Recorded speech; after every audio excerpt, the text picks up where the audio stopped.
were talking about What? Beyonce and Blue Ivy, and I was like, Oh yeah. I mean, maybe not the first time of a mother-daughter performance per se, but there was something about it that for me felt very refreshing. And also teaching these kids they gotta earn their keep. This ain't a free ride no more. You are absolutely gonna fill out line, like what like, yeah, I get it. So I'm here for it. Yeah. No. And it was great. She did it out in Compton.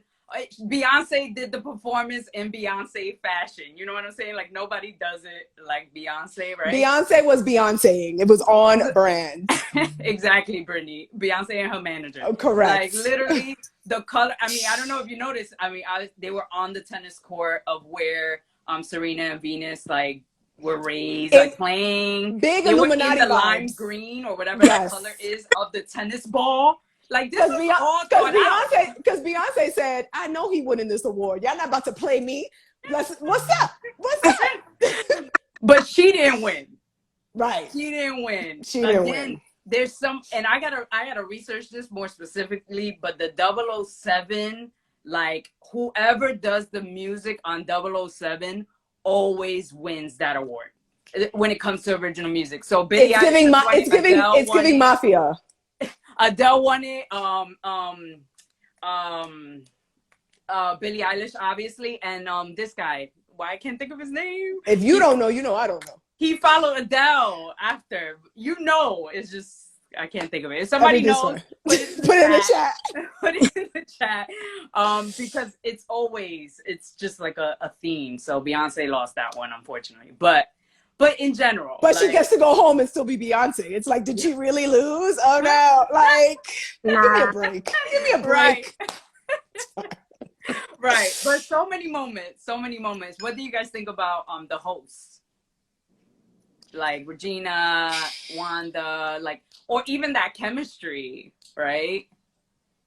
It was giving for me, like, let's do the DEI regroup, you know, like we got to save face a little bit on behalf of the Oscars. But I think the choices were solid, absolutely solid. I think the chemistry was there. They're fucking funny. Like, it didn't feel forced, but it didn't feel forced because of the host. It felt forced by way of the Academy. Like, look at y'all trying to show up. You know, like, it was giving that. Yeah, I agree. I think they did a good job of making it work. Like the chemistry, their chemistry. I feel like they talked a lot before this show, really worked their bits and their sets out. And then they also were good at like sort of improvising, like Amy Schumer coming out after the Will Smith thing was like, did I miss anything? You know, made a joke of that. And like, you know, they were good at those moments. But yes, like it was a forced nature. And then also, to speak to that, Will Packer, he produced, the one that's producing the Oscars, he produced like Ride Along, he produced Girls Trip, he produced Stomp the Yard. So bringing Regina Hall makes sense because he's worked with her. He probably brought her in and wanted, because that's a big moment for Regina Hall. Like, you know, she hasn't hit those caliber of movies, quote unquote, to the Academy, right? So that was a big opportunity for her to shine, show her comedy. I know she got a little bit of negative sort of talk around her bit when it came to like the men and COVID-19. She did a whole skit about, you know, calling men on stage and like she was checking them for COVID-19 and a lot of comments around like that. A double standard playing there, like if somebody else were to do that, what that would look like and all that. Of course, yes. I do wonder, when will we get to a point where we have all, like, where we don't need a white person on the stage to host? Like, respectfully, shout out to Amy and her accolades, but like, did we need Amy? Like, did Amy make it feel safer? Did Amy make it more palatable? Like it's hard for me to not think about that because, you know, I mean, it's kind of put in our faces all the time, but I wonder, like, when are we going to get to a point where you don't need the white sub in to like make it feel safe or popular or whatever the case is. But. And I will say Amy had like a pretty tone deaf joke at the top that I think people glossed over. About like, you know, white women calling the police, and I was just like, that's actually really inappropriate and not funny. So but they made sure when she did make that joke that the camera was on Queen Latifah, who was laughing at the joke, a Black woman laughing at the joke, right? So they made sure that what the audience reaction was of someone who could, right? So now it affirms like that joke being okay to say. But also, right? Queen Latifah plays a cop on The Equalizer, so it kind of made sense. Like, oh, okay. Like if there's anyone we're gonna point to, let's point to her. Right. But still, Amy, you got to do better, ma. You got to do better. Yeah. Yeah. One of the things that we were thinking about as we were putting together, you know, this live is, there are, you know, now, you know, movies are made in different places that are getting to, you know, rising to the level of like Oscar recognition, I think in such a way that it's putting pressure on them. Not that these movies haven't existed before, but that it's putting pressure on them to be like, yo, why aren't these movies getting the awards? And so my question to you both is like, how can we think about, you know, diversity in the film and media industry in just more expansive ways? You know, Coda won Best Picture, and that's the first award. That one was produced by Apple. And it's the first award to from a streaming service. The first movie to win the award, and it came from a streaming service. And so just wanted to, you know, hear your thoughts on that as we see, you know, other companies also, you know, have, you know, nominees in the Oscars. Yeah, I think was interesting too. Like this year, when it came to the voting, they did change the rules a bit and sort of opened it up because of the pandemic. And so when it came to voting, there's certain requirements, right, that make you eligible to be voted on as a film. And so this year they expanded it to if it was something that went straight to video on demand. It went to a streaming service, right? Which hadn't been done before because of the pandemic. You kind of had to do that. Everyone was home. And honestly, I think it just pushed them in the direction that we need to go anyway, right? Because that's where we're moving, right? There's way more now. Overall, there's way more streaming services, right, that we're seeing pop up every single day. Eres, trying to do that subscription service. Please donate to our Great plug. Great plug. Link in bio. Submit the coins. Right. But it's where we're moving, right? People are not going to huge theaters anymore. They're not paying that ticket. They're not buying $20 popcorn and soda no more. Like, we're tired of it. I miss it though. I'm not gonna lie. There is something nostalgic about the movie going experience because we also grew up going to the movie theaters. You know? Like, so, you know, I'm not expecting a 17-year-old now to have that same nostalgia. They're like, fuck off. I'm going to watch it on my 65-inch screen TV in my room and I'm good, right? We're like, we have those memories of going to the movies, being an event, being an activity, being the way to sneak out the house. Like, it's a different connection. That's the difference, right? Yeah, like our Gen Zers have grown up where it is more media. They can watch it at home. Why go to the movies? For us, it's a date night. It's a date night experience. Wait, Cece, what are we? We're Gen what? X? We're millennials, technically. Oh.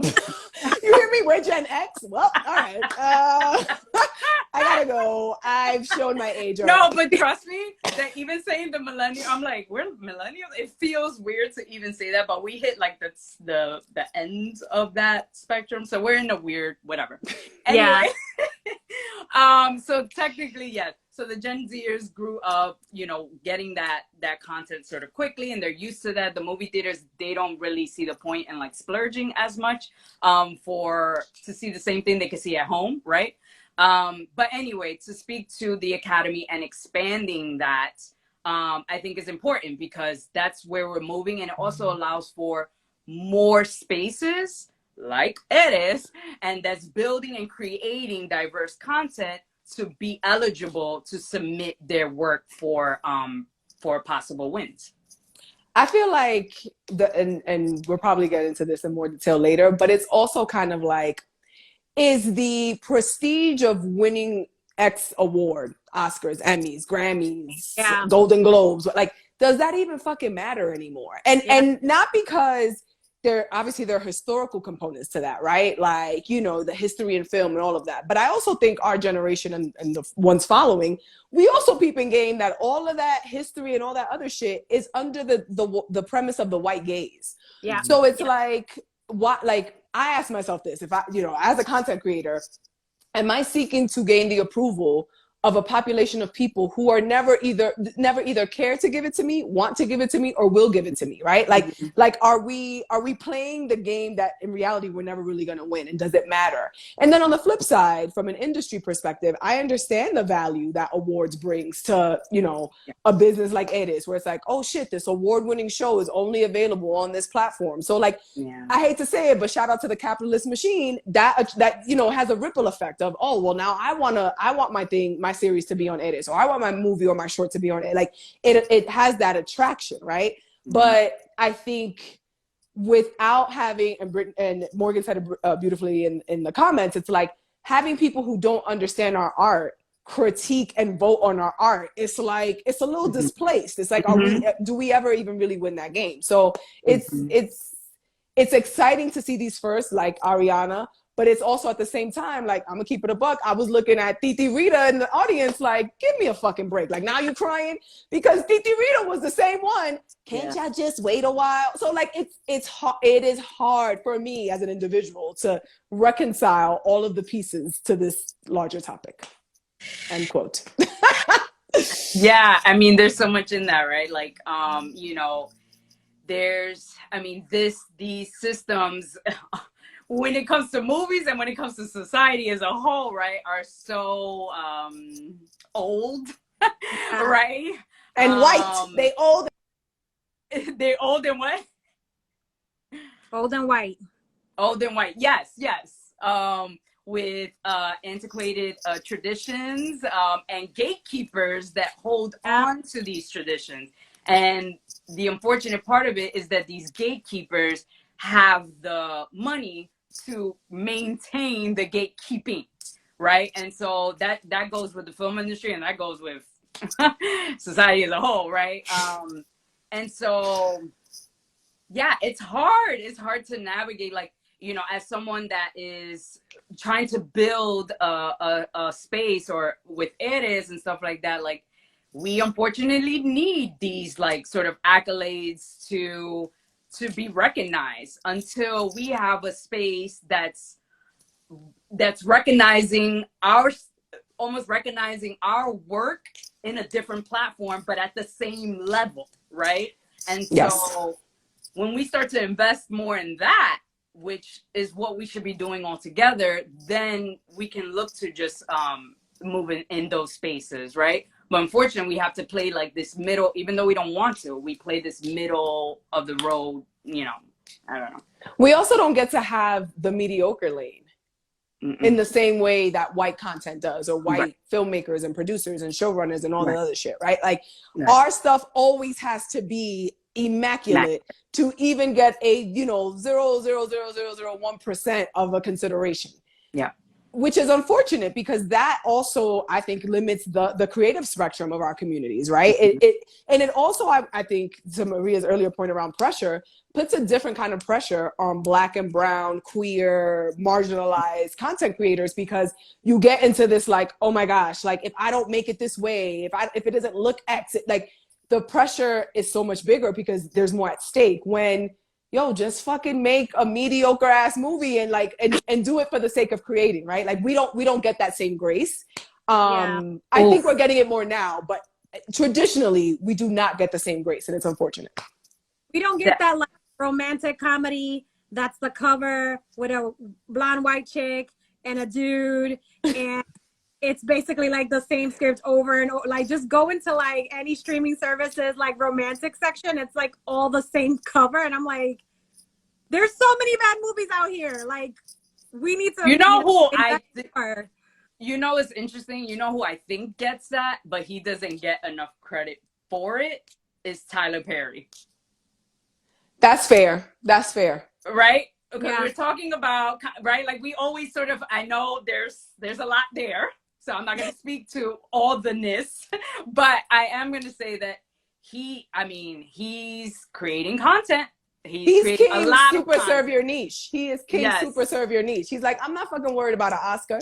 Look Yeah. at this Medea franchise. We good, baby. Like, I'm thriving and well. You know, like it's, and at the same time created a whole lot. Right. You know, Like, but to your point, Cece, that speaks to the investment, right? Like when we give ourselves the permission to be in that creative spectrum, the dividend, like it really is so cyclical, right? Because if Tyler Perry had never said, not only am I going to make Medea, but I'm going to keep making Medea, and it's a play, and now it's a movie, and it's this, and it's continued spinoffs, he might not ever have gotten the resources and the money to build said lot, right? So on the one hand, you know, very snooty Hollywood people could be like, oh, Tyler Perry, I can't, like, but on the other hand, he's literally creating generational wealth and opportunity and resources for the next generations of Black and brown creators. That's like fucking dope.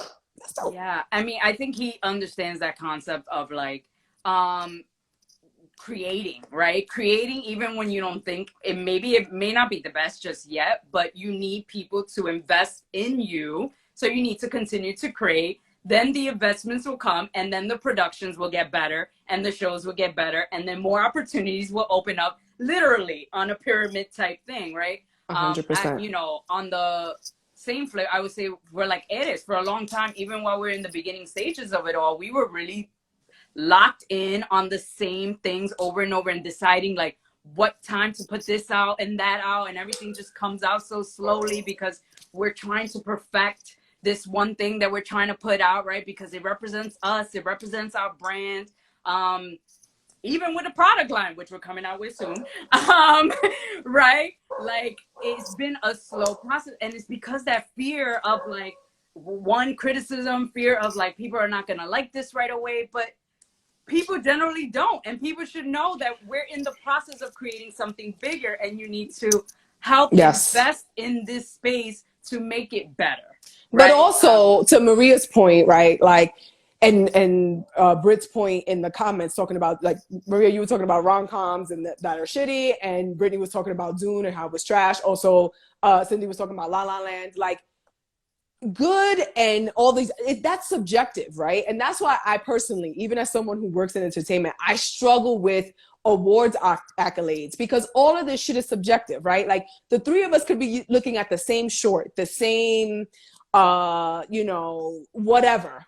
And all three of us could have a completely different point of view about it, completely different emotion drawn to it. Like, it's so subjective that to say and to then mirror like, oh, well, this is what worked really well, look at what won awards, to then trickle down and impact like the way art, especially by way of, you know, cinematography and all of that is created, it feels silly. Like, if Dune rocked your world, good for you, but I thought that shit was boring, right? If Hitch is one of my favorite romantic comedies, but someone else is like, ew, that movie was trash, well, fuck off, I really love it. Like, it's so subjective that the awards kind of like checkbox makes it, I think, harder to have nuanced conversations, in my opinion. It's all a business, guys. It's all a business. It's a scam. It's a scam. Yeah, for sure. I'm curious to know what are some movies that y'all think should have won an Oscar that didn't win. Like, what were some misses? Especially if you're like an avid Oscar watcher, like you tune in every year, you tap in. I feel like I want to hear that from the people listening in. Like, Word. Tell us. I'll keep mine last, but tell us, you loyal cinephiles of the world.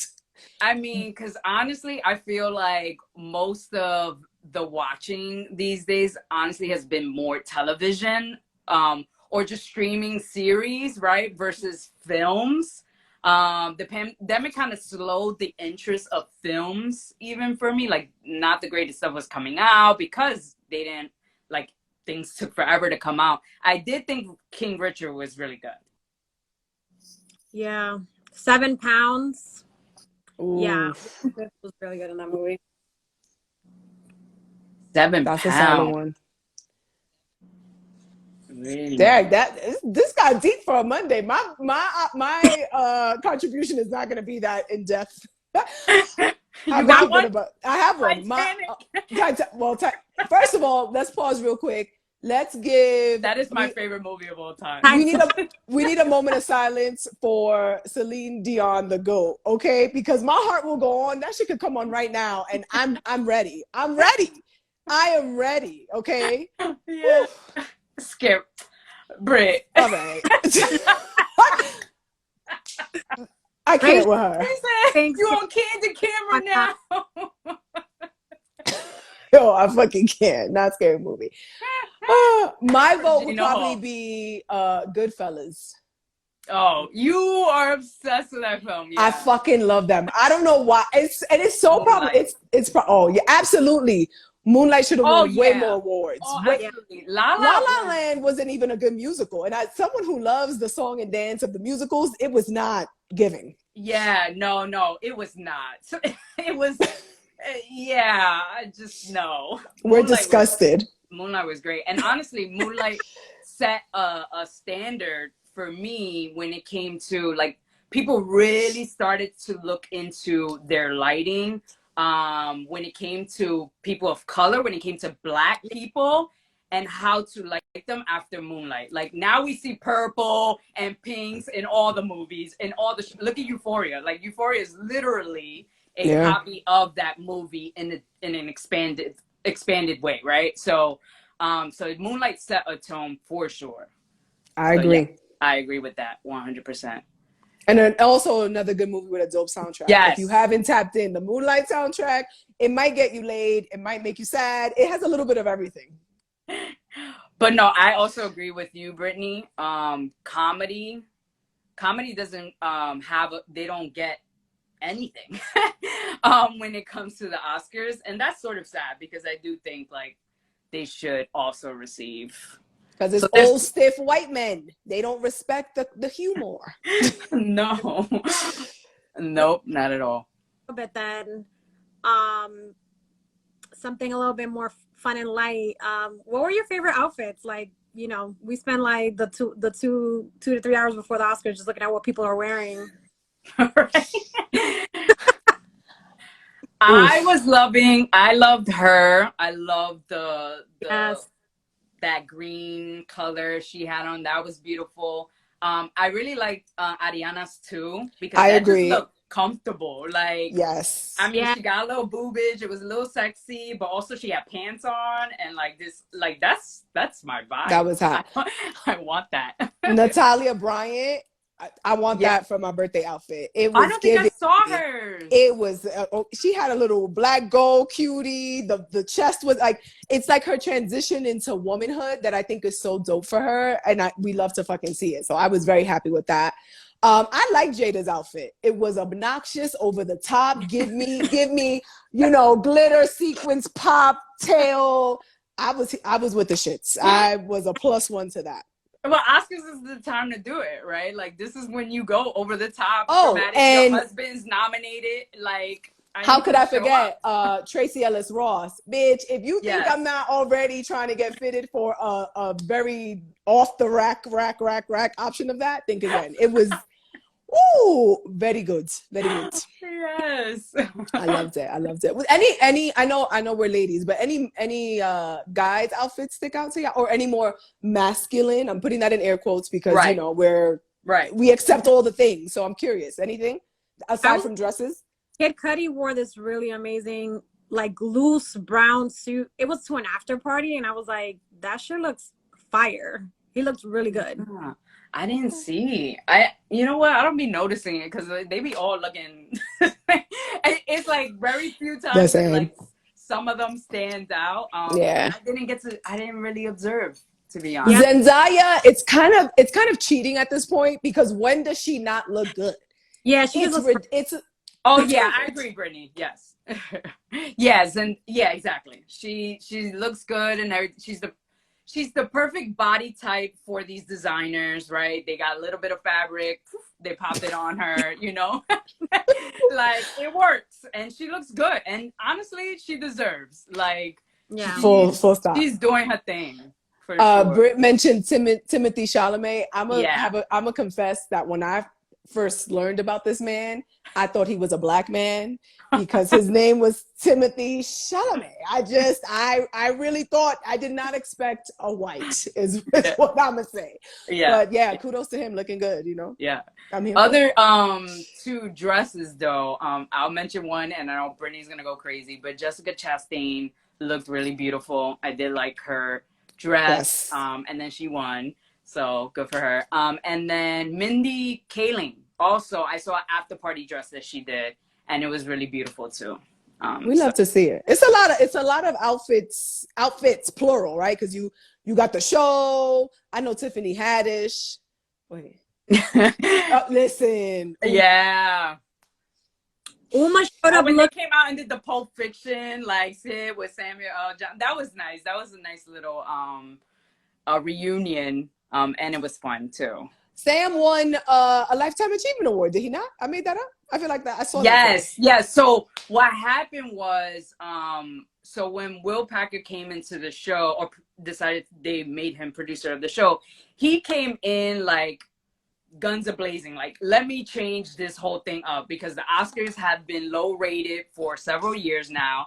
They needed to do something different. Lupita, I'm gonna give her Lupita gets a 10 for her reaction to the slap. That's for sure. Let's just be clear.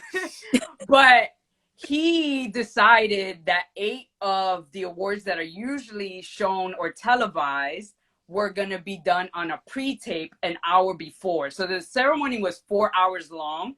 An hour before, they did some of those 8 awards, which included like music and like sound design. Like some of those makeup is another one that wasn't televised. And then the 3 hours, he focused on adding more entertainment into the show itself. So that's why I think in general, that's why you saw a bit more comedy from the host. There was also some hashtag like fan favorite moments that they did, giving opportunity also for the HBCU presenters, the Mrs. and Mr. of A&T. So all of these moments he got a lot of like, you know, of course people didn't want those changes in the beginning, right? Yeah. But he did it anyway. He went forward with it. And I think honestly, like, this was probably the most entertaining that the Oscars has ever been. You know, he included all the things to just make it funnier, a little more lighthearted. Yeah. Like the Oscars has always been like, you know, black tie, very like old and like, you know, very stuff. Right. So I think I would have, only because I saw a stat that said Samuel L. Jackson is only the 6th Black person to win the Lifetime. I think it would have been nice to have seen it. Yeah. I think if you're someone who is very like into the industry, into awards, like that, you're not going to miss that, right? But like general consumption, thinking about, you know, folks at home watching it in the sala, it's like, I think that's easier to miss. So it would have been nice. But to your point, being able to kind of flip the Oscars on its head and be like, enough with this boring shit, because y'all not getting anybody. Let's liven it up. Smart move. Smart move. Yeah, yeah. I mean, even with the memoriam, they had, you know, gospel singer come out. Like, it was just different. It wasn't like somber in the way that it usually is. And I guess with the Lifetime Achievement, there's a lot of time given to those individuals to like say speeches and things like that. So it takes up time. And so I'm sure it was a timing thing to really give him an opportunity to say what he wanted to say. And he says it amongst his peers. It's just not televised, and you can catch it, I believe. Yeah, which is actually kind of nice to not be rushed off the stage to, you know, commemorate such a big achievement in your life. Like, all right, John, you got 3 seconds. It's good for him. Yeah. Mm-hmm. Yes. To close us out, what was your favorite moment and why? Like big moment, small moment, like. I loved when Simu Liu fixed Tiffany Haddish's dress. I thought that was like really cute, and not a lot of people caught it. I saw some people on Twitter mention it, but I thought that was a really sweet moment. Mm-hmm, mm-hmm. Yeah, I think for me, I mean, there was a couple, but I don't know her name, and I'm not even gonna attempt it. There was this Asian woman that went up, that she won the year before, and that's when Troy won, right? And he came up and she kind of took his Oscar from his hand, and it almost seemed rude at first, but she was holding it so he can sign with 2 hands. And I thought that was really great, because at first she was like, everybody was kind of like laughing because it looked like she was trying to take his award, but she stood right by him, like holding it and allow him to sign, and then gave it to him when he was at the end of his speech and he finished his signing. I thought that was really beautiful, because she was really genuinely happy that he won. And I need to look her up, because she seems like a sweet lady, and I want to see what film she was in. But I yeah, like I agree. thought that moment was really sweet and genuine. I think that's what showing up as an ally looks like, right? And the reminder of accessibility and the importance of that. Like, it's so easy to like something so small, right? Like, well, yeah, his way to communicate is literally with his hands. How he gonna do that holding that? Like, you know, like it's the small things that really have huge impact. So that's a good one, Cease. Yeah. I think to your point, like, I wish they would have signed the whole ceremony. Show. I think the US is one of the only countries that does not normalize sign language in a lot of different ways. Like, I've traveled before internationally and seen, like, you know how they do the safety freaking, you know, put your seatbelt on, all that other shit. When it's a non-US airline, there is a small human in the corner signing, like, all right, like, if we got to jump out, that, like, just those, or even like on TV in concerts, like, yes, listen. Someone in the comments called out also called out the Gaga and Liza moment where Lady Gaga. Yes, that was another one, and that was huge. She came out in the wheelchair, and Lady Gaga was like by her side. She's like, "Don't worry." And there was even a moment when they were about to show the nominees that you heard on the mic Gaga say, "I got you," and Liza was like, "I know." Oh, you know, yeah, that was sweet. So sweet because it was genuine. And Gaga she works with Liza, and she also worked with God, somebody call in the comments, but he has Alzheimer's, I believe. Is an old time singer that she's worked with for years, long time now. And he's starting to lose. Not Tony Bennett. Is Tony Bennett yes, still with Tony us? Bennett. Oh, Tony listen. Bennett. First of all, protect Tony Bennett at all costs. All right, that man is a. Woof. My moment, it's probably very obvious, as I've been commenting about it a lot. But Ariana saying, "I'm an Afro-Latina." She could have just said, "I'm Latina." She could have just said, "I'm Puerto Rican."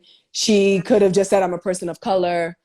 I really, really appreciate that she said she's, you know, is an Afro-Latina. And for those folks that keep forgetting, that means she's Black. And that's important. That's important to hear it and to see it. And I think, I'd like to think that Rita's reaction crying came from a place of understanding why this is so important. Why folks like Ariana, folks like me cannot just wait a while. Like that's my hope. In my heart of hearts, I hope that was a sobering moment for her to be like, oh shit, this is why I can't tell people, Black people in my community, Black Puerto Ricans, Black whoever, to just wait a while. And I don't know, that moment just like, it was so badass. And so I hope that more and more outlets, and I've seen it a little bit on Instagram today, underscore the fact that she's the first Afro-Latina, because that is a big deal. It's not just, let's just sweep it under this one umbrella term. It's like the first Afro-Latina, that's huge. And so, yeah, that stuck with me throughout, you know, from last night till today.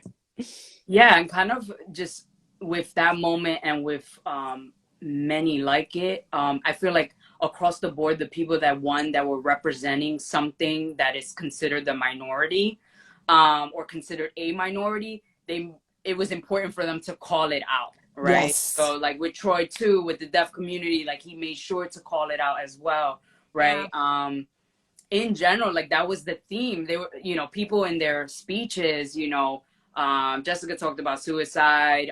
There was another guy, I can't remember his name, but I posted him on the Eres page too, that everyone was speaking on, like, you know, for those that feel weird or feel alone or feel, you know, whatever, know that you are loved, and all these sort of comments, right, that speaks a lot to mental health and that being a big issue, especially around this time. Like, I think a lot of people use that opportunity or that platform to say something bigger than themselves, which I appreciate for sure.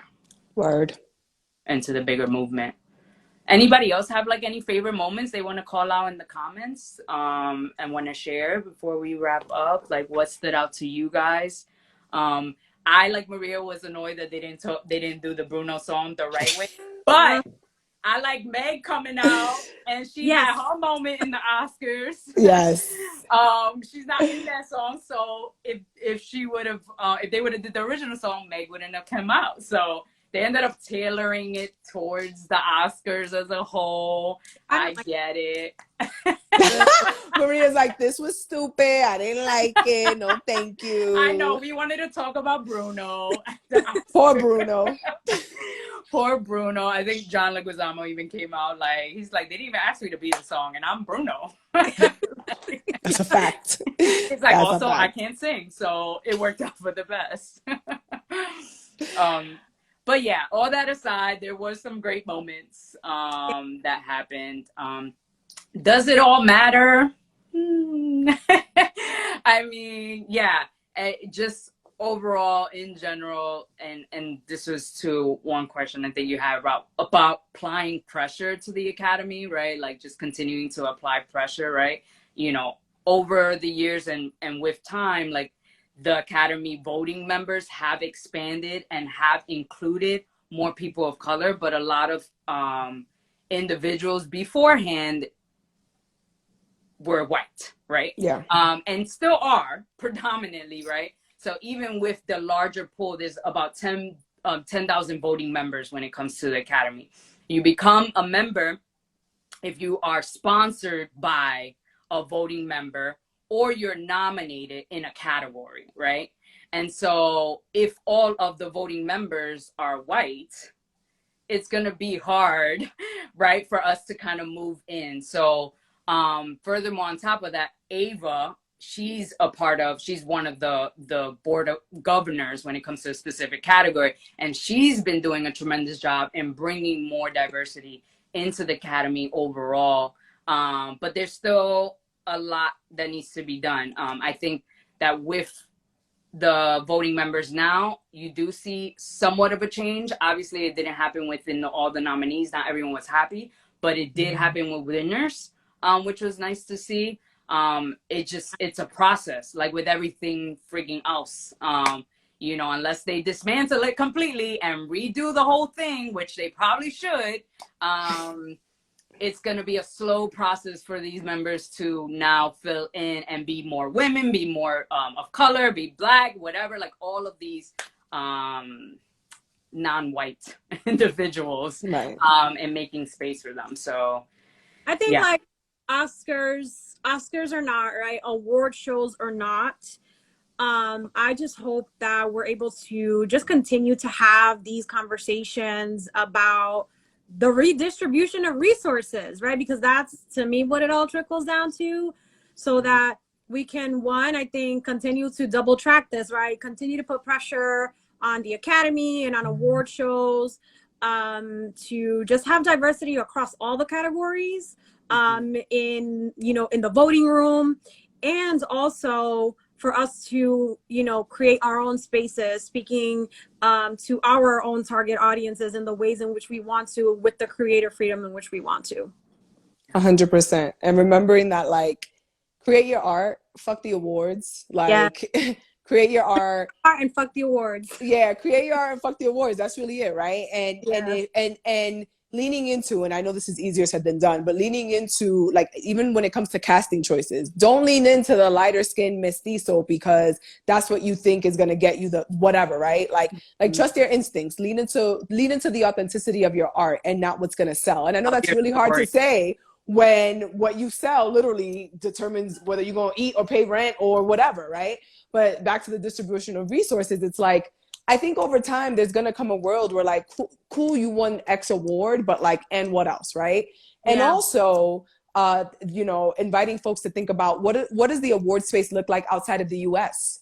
Mm-hmm. Yeah, there are international categories, but at the end of the day, a lot of this is based on a very cis, white, American construct. And so how do you start to lean into, like, oh, so what's this film festival over here in, Italy? And what's this award show in Spain? And not to say that those probably don't all have their own things and isms, but expanding the horizon of, if you are a filmmaker and you never win an Oscar, but you win 10 other kinds of awards, that doesn't make you a shitty filmmaker, right? Like there's still pride and acknowledgement and accomplishment in that. So thinking just, about the bigger picture in the awards landscape and not just focusing in on the US mindset, because the world is a lot bigger than just the US. And I think more and more folks in the entertainment industry are peeping game And it's like, oh, cool. We want the excitement, but like, what's going on over here? How do we tap into these creators and all of that? So create your art, fuck the awards. Boom. And just, I mean, that was a great ending, but I just wanted to add one thing. And secondary to that is investing back, right? In these projects or these spaces, these films, these content creators that are building, right? Because oftentimes we're judging them off of their first pieces of work as they're coming out. But remember, they don't have the capital that a lot of these big films and major studios have, right? Yeah. So we need to invest in them and continue to support them in order for them to make those films, right? Just pay attention to the story, right? Sometimes visually they may not tell it in the way that you want it to because they didn't have the money to do so, right? So pay attention to the story. What is the story they're telling and pick out those nuances, right? Like, I think this is an important story to be told. So this is why I'm investing in that, right? Yeah. And not so much on the glitz and glamour of it all. We don't have the money yet, right? So if we continue to invest, then people will see the importance of our work and our stories. Yeah. Word. Yeah. So on that note, we will wrap it up. Thank you everybody for joining us. Yes, thank you. Don't forget to follow Tia Chronicles. Follow Eres if you're not already following our Instagram. We actually are, 2 quick notes. We are announcing, we are releasing the next special episode of Eres As in the next few days. So please look out for that. And for next month, the topic is travel. So if you have any questions on traveling with your homies, traveling with your partner, traveling in a pandemic, that's going to be next month's topic. So look out for a post on that. Thea, is there anything you want to say about that? Thea loves to move about the cabin. Again, I'm the girl who has no country, so I basically live on a plane. It's fine. I'm ready to talk about travel because I also feel like with the pandemic, I'm not gonna say going away because there's a new variant every 5 minutes, but with us figuring out how to live amongst this virus, I think summer 2022 heading into 2023, travel is going to start to pick back up the way that we were used to it prior to 2020. So I'm excited to see where people are going, vacations, girls trips, bachelorettes, solo trips. And also I need inspiration. So let me know where y'all going so maybe I could book a trip and go too because Thea loves a vacation. Oh, yes. That's Face great. races for Black women to travel. That question. Yes. Submit it via the link in bio, but note to self, yes, I got you. We're going to save that one. We're going to post the promo right after this live. So submit the questions on the comments, link in bio, wherever you want to, as long as we get it, and let us know. And also just wanted to piggyback on this series will be a monthly series. We'll have different kind of guests every time, different kind of conversations. We'll let you know probably day before when we drop it. But if you enjoyed it, please come back and join us for more conversations like this and more to come. All right. Thanks, everybody. Buenas noches. Thank you. Buenas noches. Bye.